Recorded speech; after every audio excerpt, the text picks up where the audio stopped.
Hello, everyone, and welcome to another MTA GHA's Meet the Artist series. And today we have a special treat for you because my friend Susan Kneeland is coming on, and she's going to not only answer some cool questions, maybe we get to see some of her artwork as well. A shameless plug for the GHAA, Greater Haverhill Arts Association. We are we have been very active all through the pandemic, and now that things are opening up a little bit, we have a full schedule of events coming for you. So get on to our website. You can get on by doing www.ghaa.art. You can get on by www.haverhillartsassociation.com, right? And you will see our full line of events, and all the artists are listed there. And one of them, like I said, will be my friend Susan Kneeland. So without further delay, we want to bring Susan on. Okay.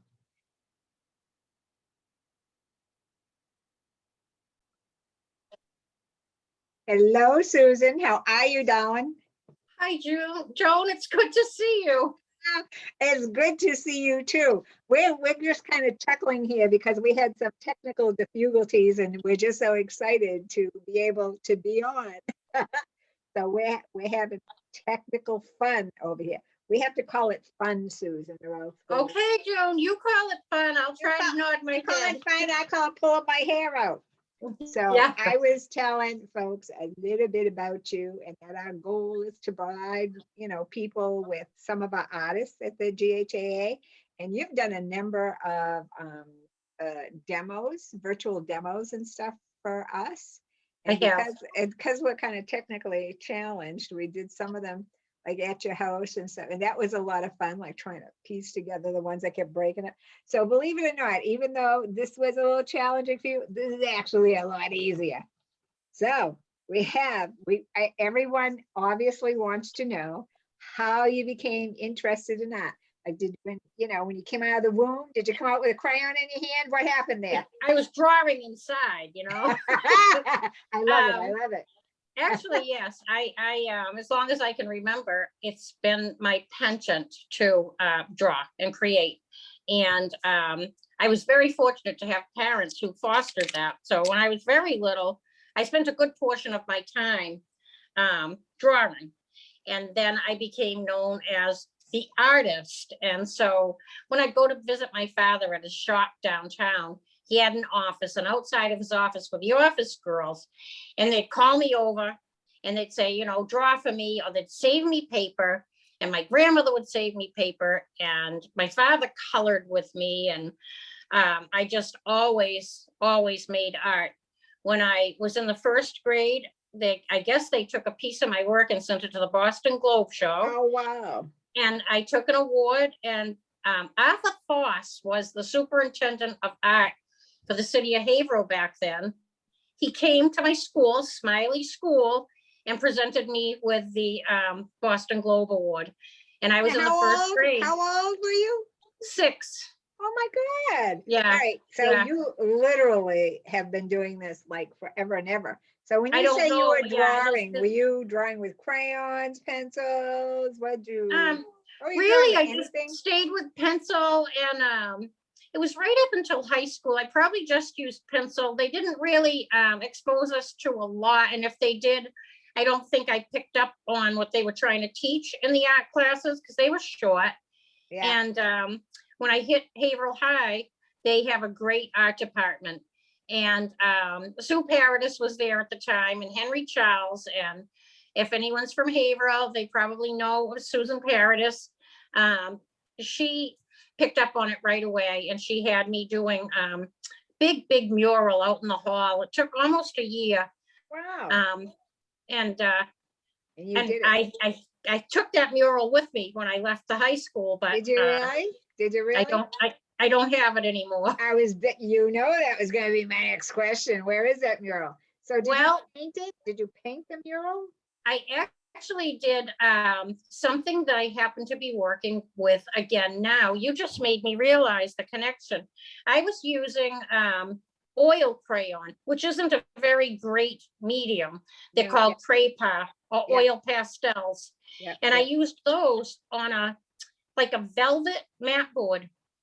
And it was huge. It was probably 7 feet tall and 5 feet wide. And it was a woman in the, like surrounded by flowers. A velvet mat board. I don't know. Yes. I don't know if I know what that is. So if you get mat board, if you're going to have a picture matted, the matting is the outside piece Yeah. of cardboard. Yep. That keeps your painting from hitting your drawing from hitting the glass when you frame it. Okay. So you can get sheets of mat board, Yeah. just big sheets of it. All right. They might have had a roll. This might have been something on a roll, but I have big sheets of it. And most of the time it's just a acid-free cardboard.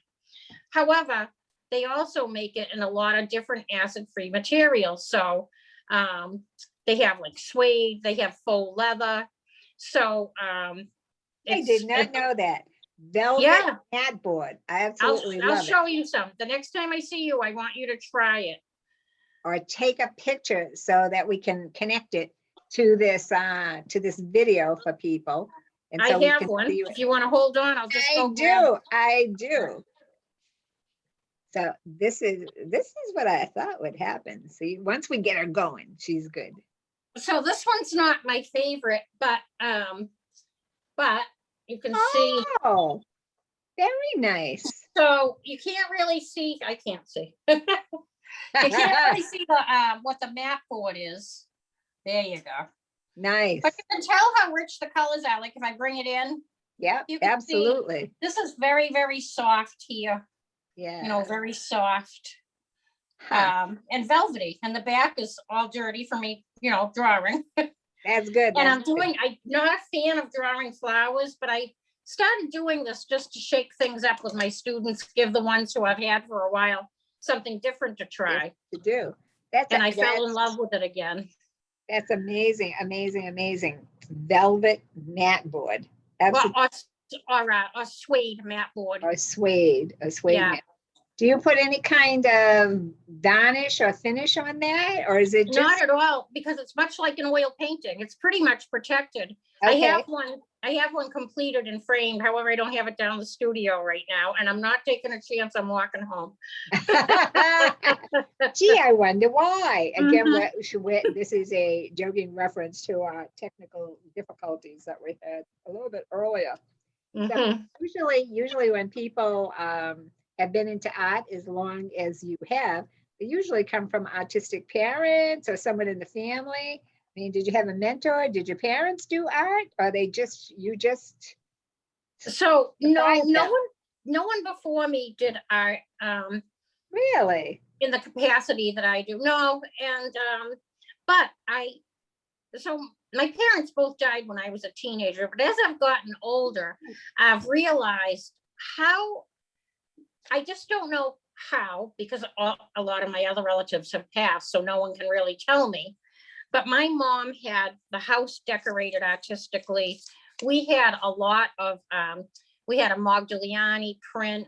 We had a Toulouse-Lautrec. We had another Dutch artist. So we had fine artwork in the house, and she styled the house artistically. She'd wallpaper a couple times a year to change things up and paint, and made her own curtains. And so I'm going to say, you know, her art was created by making a beautiful home.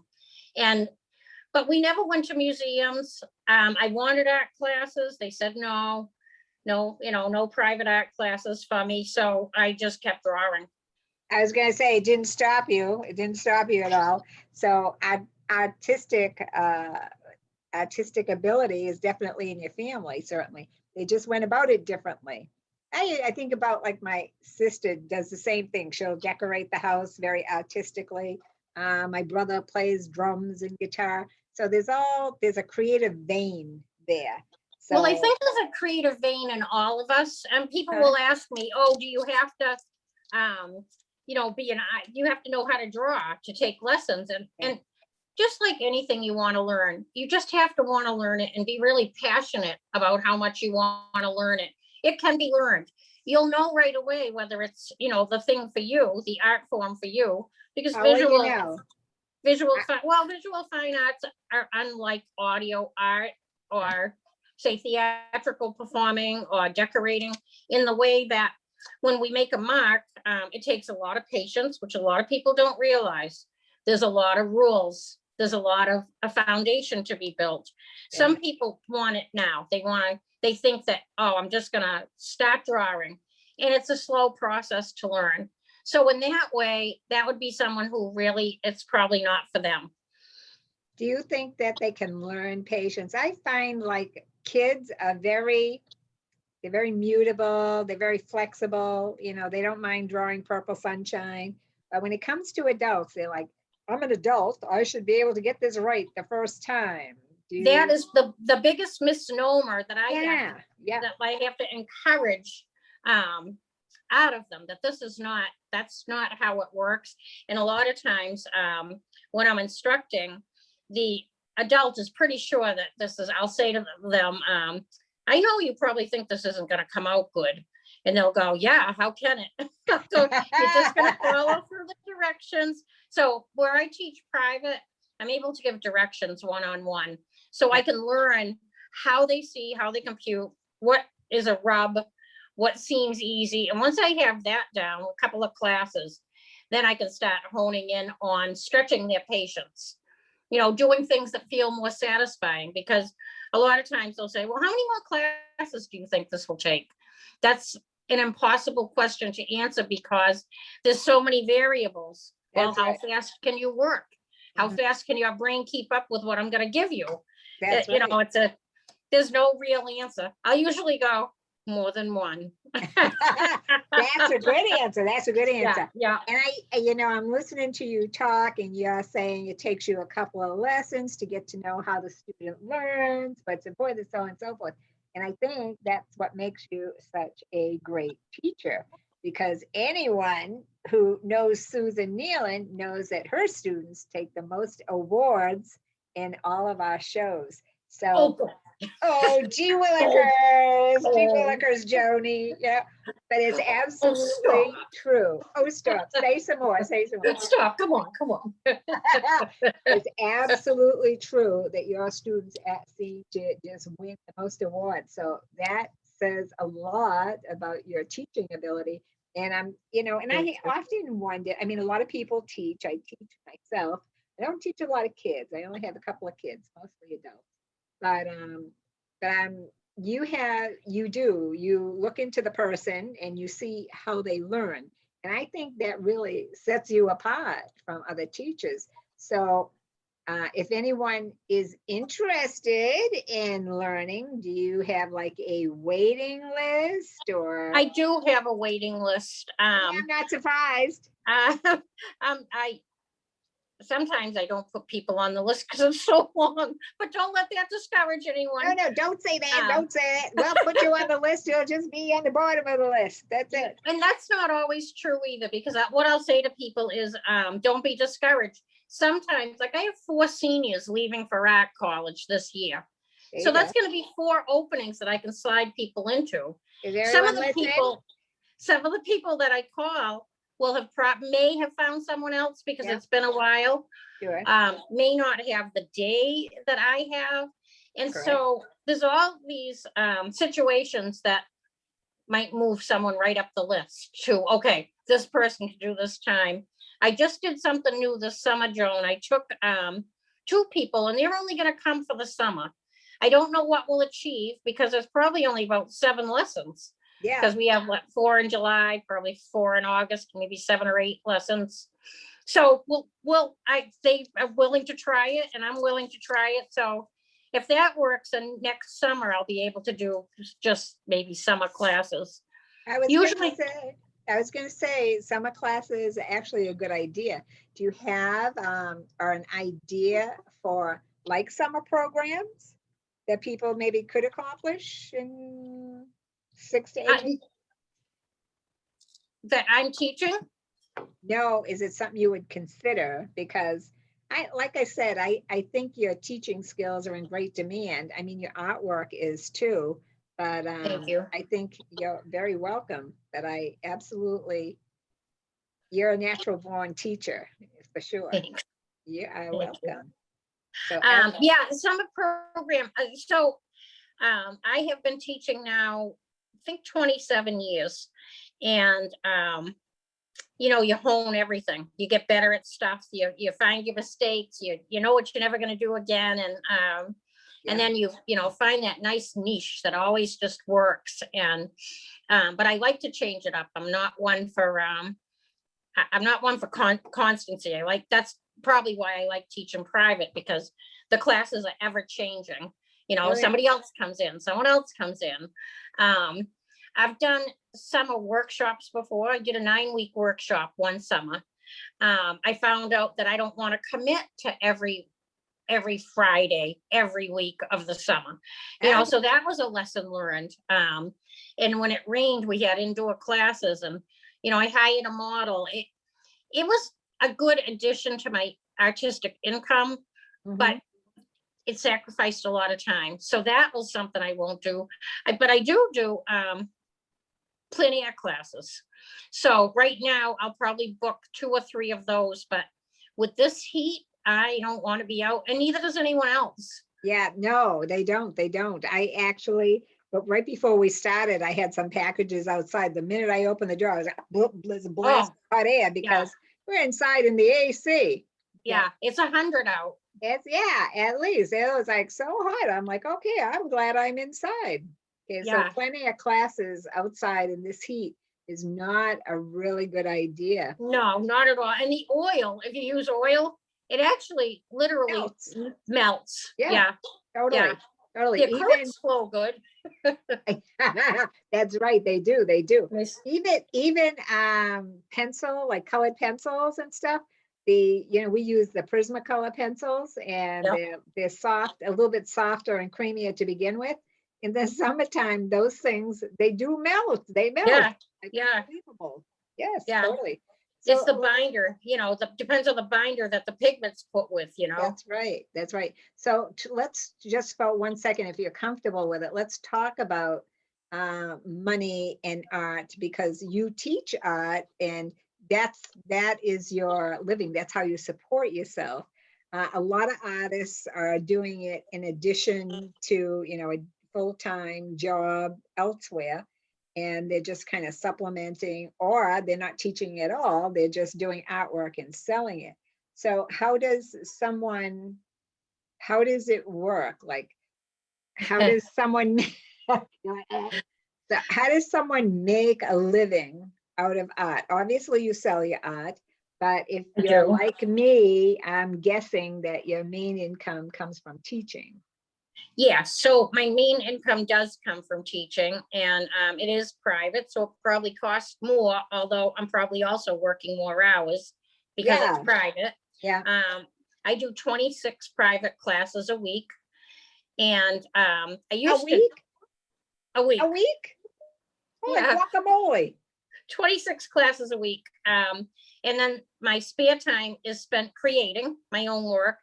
COVID gave me a real break. I didn't do any online shows. I just didn't. I kind of got funky, and I thought, well, I just didn't feel like it was going to be lucrative for what I'd spend in energy. And it was hard to be inspired. I had much more fun just teaching. But to make a living, I have a great, I also do public speaking as an advocate for fine art. So I've gone and spoken at different high schools, and it's mostly to assuage parents whose children have decided to make a career in art, because the feeling is the misconception is that you're going to be poor. And constantly. It's a misconception. And so what I like to say to them is, you really need to think out of the box, because when you think artist, you think of that little guy on the street corner with the beret and mustache, and he's painting, and he's got a cup out, and he's hoping he can get some supper that night. When in fact, that would be me on the corner trying to make money. But right, creating is one way to do it, but what people forget is that everything comes from art. So what I'll say to parents a lot is let your child begin with the courses that they're going to offer and then find their direction in college. And just to expound more on making money as an artist, in any job, if you're not making enough money, you need to work harder. That goes for all professions. You know, if you want to get to the top of your profession, work more. I mean, you pay your dues, you'll get up there and get the benefit of the work you put in. That is so realistic. That is so realistic. Just work harder. Work harder. and if you love it, it's not difficult to work harder. It's actually fun because you're making something that you like to make.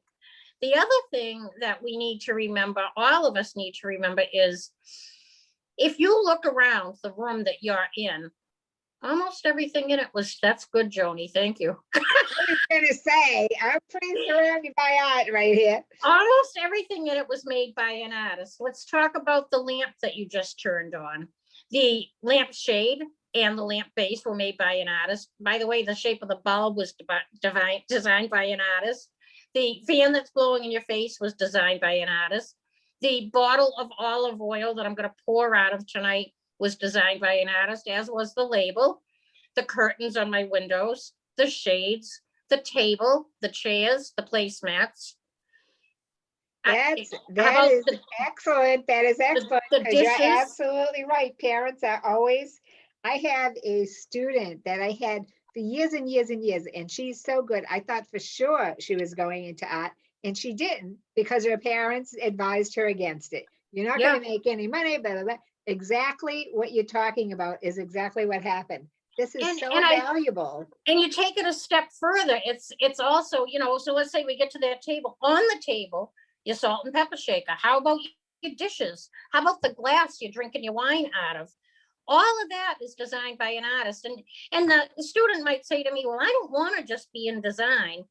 Just start somewhere and try things out, because being creative doesn't necessarily, being creative in art means there's a lot of possibilities for an artist. There's glass work, there's pottery, there's sculpting, there's so many diverse ways. This fashion design, this house design. One of my former students is living in LA, and he just came out with his own line of designer clothing that he'll be selling to most likely movie stars. So, and another former student is working for Vans designing sneakers. So you go, well, is that a sacrifice because they're not drawing what they want? They're drawing, they're happy. It doesn't feel like a sacrifice to them. That's right. So there's money to be made. And even if you do what I do, which is live 100% off of art, you teach a little and you try to sell a lot. You know, you promote yourself and push yourself. I've definitely fallen behind in the last year. COVID knocked me backwards, and I got COVID. So I was just going to say, are you willing to talk about it? Because yeah. So you actually contracted COVID. I contracted COVID, and I had it bad. I ended up with pneumonia on top of it. So my heal factor is that they said 3 months for the pneumonia and 6 to 9 months for the COVID. Wow. So I'm not quite 3 months out yet. So that slowed me down. Normally I'd be like, now that things have opened up, I'd be pushing to get work in shows, but I noticed that it has made my brain foggier, and that's not a good thing. It was already a little foggy. That's right. We have reached an age where a little foggy now. I love it. Okay, we could use age. We could use it, you know, whatever works, I'm using, okay. It's my age. I'm an artist. I'm too busy. I can't remember. There you go. We could come up with lots and lots of reasons. So were you vaccinated? Oh, yeah. Really? And so did you get COVID after you were vaccinated or before? Before. Oh, okay. Yeah, I had to wait to get so I was scheduled to get the vaccine and got COVID. So I had to push the vaccine out. You have to be 4 weeks out. Wow. So I think I pushed it 5 weeks, and my partner and I went and got, we did one and done. We did Johnson. Good. Oh, good. Yeah. most people who know me know I'm not in favor of it in general, but I just, I would certainly, if I had to have it done, just do one and done, Yeah, type thing. yeah. So that knocked you out for a good month or so. Were you able to work at all? No, no, Oh, I I was couldn't, just I gonna couldn't breathe. say, So I was on a breathing apparatus. So I was pretty much kind of confined to my recliner. It has a nice imprint in it now from me sitting in it so long. But so it's, you did you know, catch up on all the movies on Netflix? People tell me I get caught up on all the movies. Joni, do you really think I have Netflix? Let's think about this. You know what? After our earlier conversation, I rescind the question. I take it back totally. No, I didn't watch Netflix. No, let's not go there. Let's not go there. Let's not go there. I So, read. So I actually, in the last year, I read 64 books. oh, good for you. What kind of books do Yeah. you like to read? I have a great favoring of historical fiction. I never learned a lot about history because I guess at my age when I was learning it, I didn't want to learn it. And now I do want to learn history. And I've found that if you read historical fiction, you're going to get a fictional character going through the period of history when many of the events that I want to learn about are occurring. So I can just look up, historical history. Say I can pick an occasion. Like I found out about the librarians, the mountain librarians, which I never knew they had. So yeah, I did a lot of reading, and I was able to, for some reason, I was able to keep that in. That's actually a very good point. I mean, you're doing it with books, and I do like to read. I read a lot, but I usually read things like on meditation, self-help, physical brain stuff going on. But when it comes to Netflix and the movies, I do like period pieces for the very reason that you're saying is that they can be entertaining and still give you some factual information about what went on that period. So Exactly. And I do the meditational, but it seems like I had that period where I was delving into that was more like throughout the 90s. I was really, really, dug in deep and did a lot of searching around and exploration in the more spiritual realm of reading.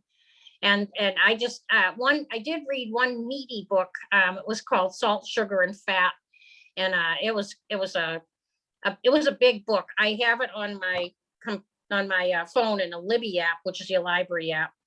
So I couldn't see how long it was, nor did I look ahead, but it was, I think, 1,500 pages, and it was not exactly an easy read.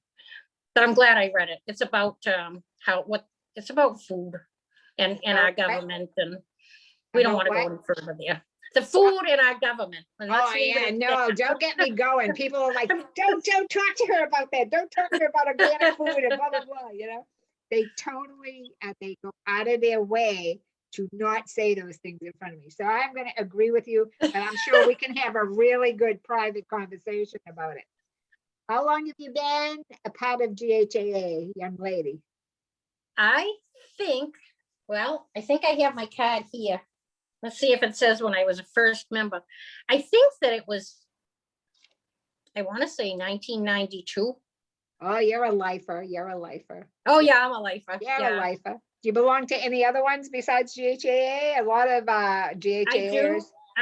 I'm a associate member of the Pastel Society of America. I belong to the New Report Art Association, and I think that's it right now. That sounds like more than enough, my darling. Where do your ideas and inspirations come from, young lady? What is your, like some people get inspired by flowers or life or whatever. What's your great inspiration? What inspires Susan Kneeland? Colors. Usually what inspires me are things that I want. I feel that art is a great way to say, look at this without ever saying a word. And that's part of my artist statement. I like to pick things that may be shared human experiences. And I run in series, so I have a beach series, and that there's a wide variety of different beach scenes. I have a road series. I have animals. Probably one of my, and I work in all media. So probably one of my most difficult things early on was sending work into galleries. I felt like, oh, I should show them everything I could do, my versatility. And the galleries have a name for that, and they call it creative vomit. Oh, that's not a very good name, the creative vomit. And they call it either that, or they call it what's the other one? Oh, I don't know. They have a couple of names for an artist. They should call it creative flexibility. You know, as a teacher, you work in so many different mediums and whatnot. I think that just makes you more versatile. It does make you more versatile, but for representation, the best gift I got was rejection from having a solo show years ago. The best gift was that the owner of the gallery took the time to write a small note on my rejection letter to say, wow, you would do very well to submit works of like kind. And so, oh, I know what else they call it, artistic schizophrenia. I kind of like that part. I like that one. No, Joni, no. No schizophrenia of any kind. So well, that was a good piece of advice then. It was, and I've had students say, but why? You know, if you're versatile, don't they want to see that? No, because you want to think this. When you are going to a gallery, that gallery sells a certain type of work to a certain type of client. And that gallery needs to know that you can consistently create in the thematic way that you, so let's say I into beach. They want all beach. They don't want beach and there's a horse and there's a flower.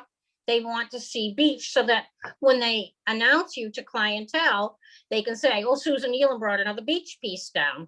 So they find a collector who owns it to a specific thing. Let me ask you a question then. So it's not that students or artists should just work in one area, but when they're getting ready to show or submit their work, it should be kind of all in the same family. It needs to be very concise. Yep. Stay in the same, even if you work in a lot of media, like say all of my beach work, they're not all created in pastel or oils. If I can skip the screen share up, can we look at some of your beach stuff? You could. You could. All right. Try. But so I don't work in all the same media, but it's all the same theme. And so that would work. Okay, let's see what we got here.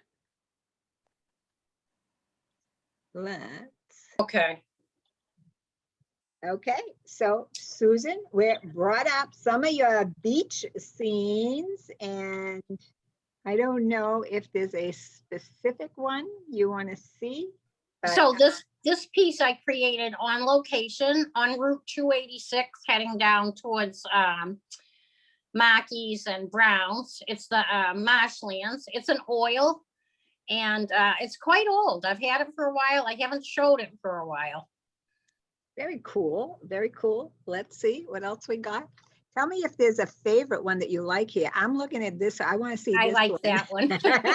I'm like, never mind. I didn't ask you. I want to see this one. I love this. This piece had sold. This piece is huge. It was about 4 feet by 5 feet, acrylic on board. And, oh, wow. This was so difficult because like the most difficult thing was when you look at the shadows cast by the posts, they take on the shape of the sand. So they're wavy and they're also all different values and colors between them. So each shadow has its own stuff going on in it. And the other difficult thing, and this piece really taught me how to do it, was the footprints in the sand. To get the footprints right. They were difficult. Thank you. I bet it was. And I'm like, the very first thing when I saw that picture, first thing that caught my eye was the shadows, and it was what you mentioned first. But Yeah, I think yeah. that that's amazing. And I also think it's a good point to say that even though the post, the fence is kind of upright and rigid on the sand itself, it actually isn't. So that's kind of cool. Yeah, and a lot of times you'll see shadows and people do them black, but it wouldn't be black. It's on the sand.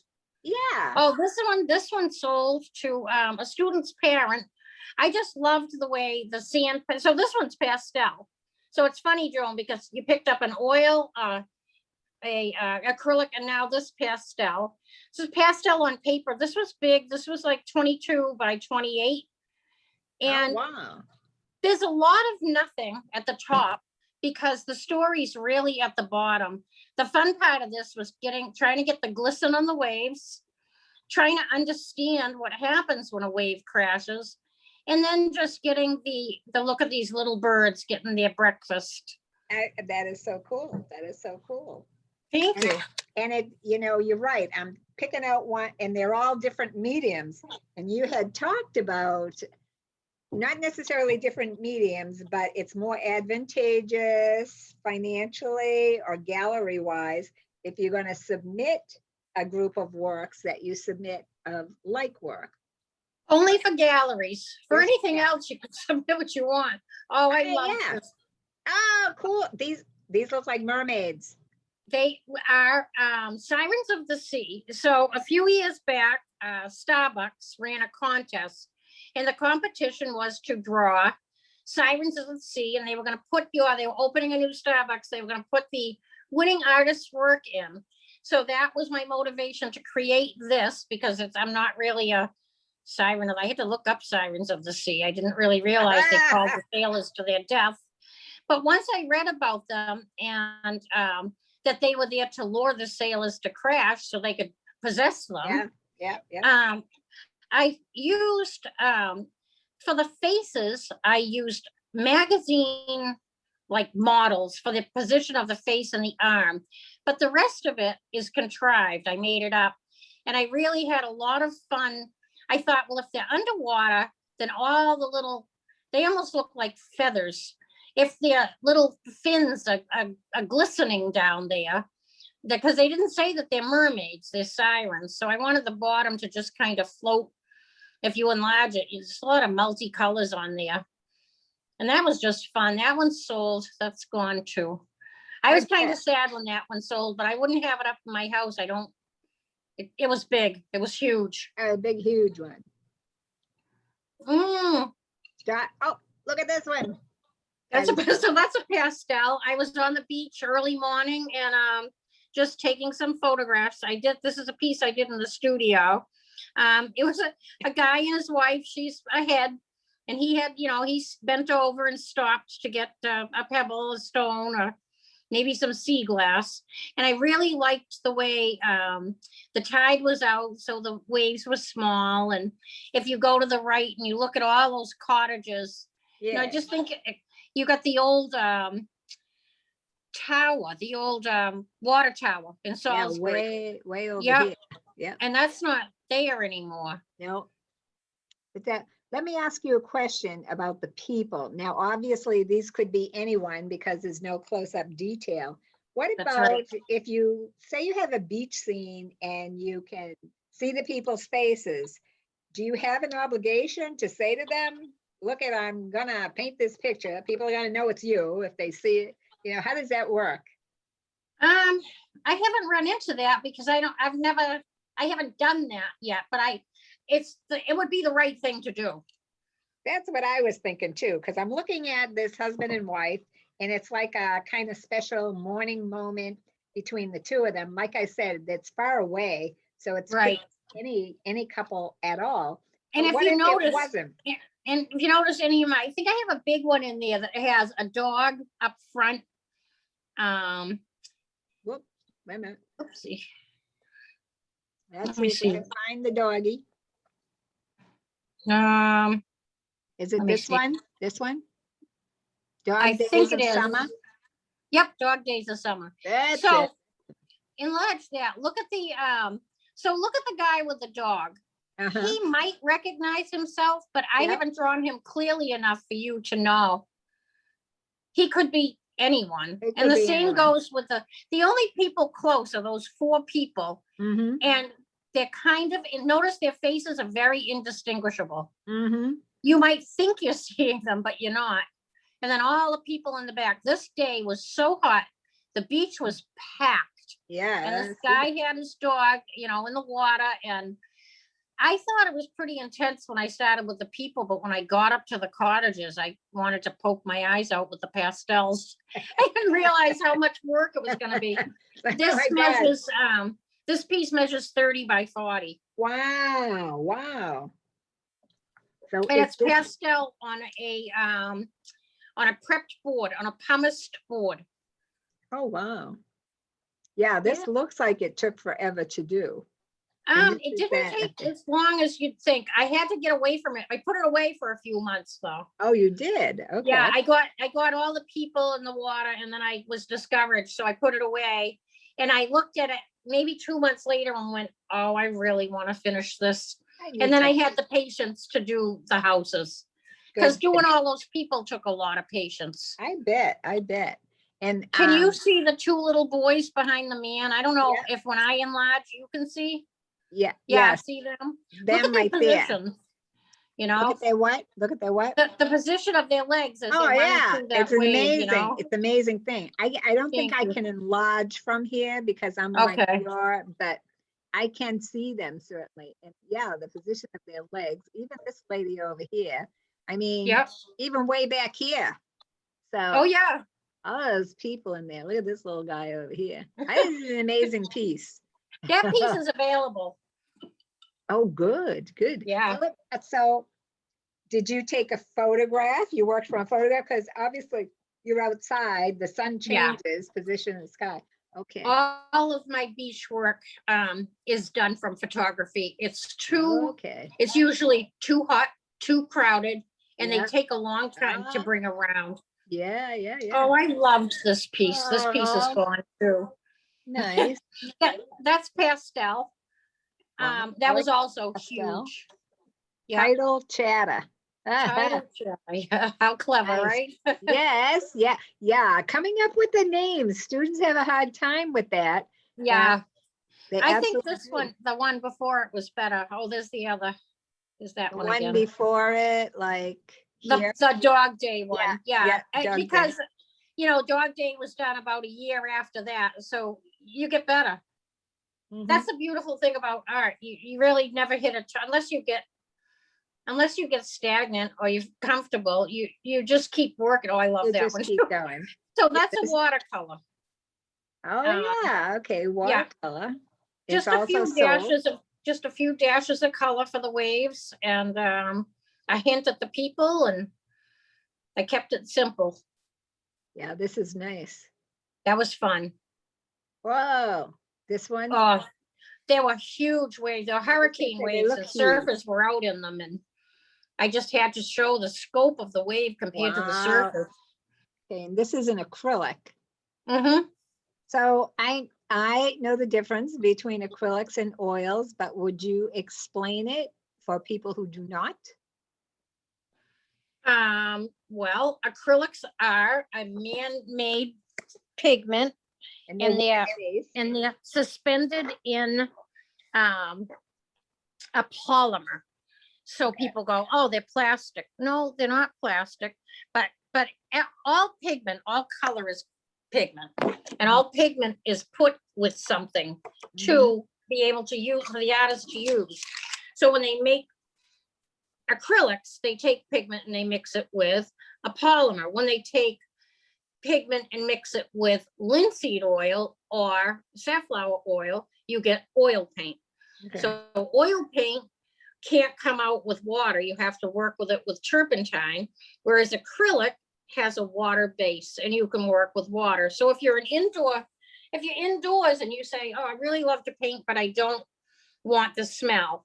And someone might say to you, oh, we'll just get odorless turpentine. Well, it still smells.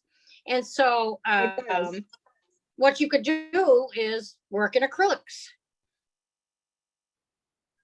You can work in acrylics, and also I've mixed the mediums because the acrylics actually dry faster. So if you wanted a background and Yeah. you wanted to dry relatively fast so you could start developing foregrounds and whatnot, I've actually mixed the two mediums as well. Yes, as long as the acrylic's on the bottom. You can't put acrylic on top of oil. Correct. All right, that's a very good point. The acrylic definitely has to be on the bottom. So I know that you have some work. So this is some of your photography. Oh, this was no, that's a drawing. No, I mean, it isn't. It looks like a picture. Hello. That's a painting. It's the big curve up on Route 1. And that was huge. That was 3 feet by 3 feet. And somebody who lives up on the coast had to have it. But yep, that's a acrylic painting. Yeah, that's a piece of, oh wow, that's amazing. Awesome. Thank awesome. you. Okay, so unless you have something here you want to show, I would love to see some of the stuff you have in your studio. Okay, I just to wrap. I think we're wrapping Okay. up, right? Yeah, yeah. So, I just what I'd like to do is just show when I was speaking earlier about the variety of work, the different type of work. Yeah, you want to stay consistent if you're putting work in a gallery. But first of all, you got to get a gallery to carry your work. So, but what I'd like to show on here now, let's see if I can flip this. I can. Ah, look at you. Geez, it's a miracle. Here's one I'm working, like I just finished. It's going to be going to a show. Now, this is Herb's Fish Market in Haverhill, which is no longer there. I was just going to say, where in Haverhill is it? I don't know where that is. Lafayette Square, but no more though. I imply the building's still there, but it's not Herb's. Yeah. So this is very colorful. It's done in the wrong colors. And you look over here, here's another style. Oh, I love this one. I remember this little guy. That's the charcoal of my cat, Lucy. Did you wait, stop for 1 second? Let me interrupt you for 1 second. Go back to the kitty cat. Is this one of the demos you did for GHAA? Yes, it is. Ah, yeah. Okay, so if people get on the GHAA website, they can see the demo of this kitty. Yes. Show the eyes close up again. That was absolutely amazing. Look at that. So, oh, where did you go? There you are. There you are. Whoa, I'm getting scared. No, you're doing great. I only unplugged for a second, and this must use up a it didn't like it. It didn't like it. Another example would be here's an example of something different. So I have a street series. Nice. So there's a street series there. It's in Amesbury, coming out of Amesbury. You see the I forget what bar that is, but everybody that sees this knows. The cars were fun. This is colored pencil. Oh, wow. What's your favorite colored pencil? You using Prismacolors? Or always Prismacolor. Good girl. Good girl. That's an acrylic. Up there's an acrylic. Wow. These are oil bars. So which those are oil paint a different. Okay, so oil paint in bar form is different than oil crayons, correct? Yes, it is. Okay. So oil crayon is oil pastel. Okay. This is another beach series picture.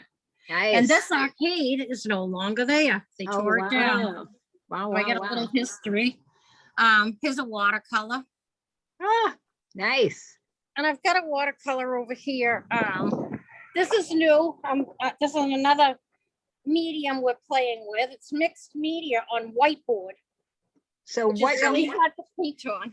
So wait, what medium did you use on the girl's face? Is she's mixed media? That is acrylic and colored pencil. Really? On whiteboard. Okay, so how do you do that? How do you do acrylic and pencil together? I'd probably have to show you. I could do a demo. See how that works, guys? Ask the right questions. I hear that. This here and this. And this, those are all watercolor on Yupo. Oh my God, look at that. Yupo paper is slippery. Oh, and there's this watercolor too. Oh, watercolor of a koi. The fish. That's it. Koi fish, yeah. Underwater. Koi fish. And there's other fish up in here. When you get up close, you can be like, yeah. And so what medium is this again? Watercolor. On koi, on What's that? On what kind of paper?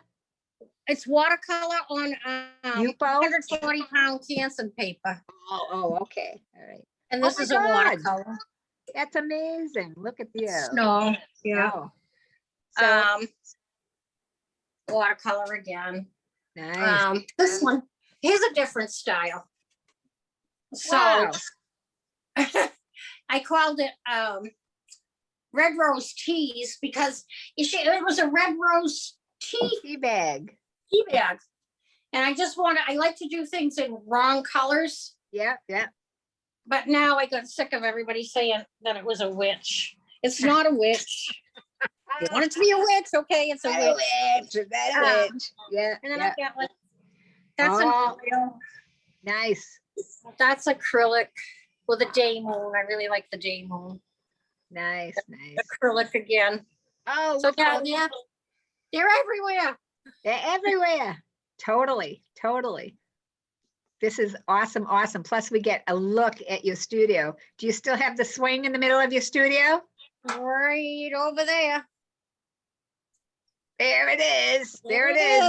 When I go visit the studio, one time I went there and she wasn't quite ready yet. So I was like swinging back and forth in the studio when she walked in. That's it. That's wonderful. That's awesome. That's an awesome studio. Thank you. Yep, it's a busy place. Show But people everything's the in ceiling. order. Show May people not the look like ceiling. it, but it is. I got a few brushes over here. Yeah, A I few. know that feeling. Yeah. Show people the ceiling and the outside. So there's the ceiling. So tell them what's going on with the ceiling. Gotta love the ceiling. Are we running out of time?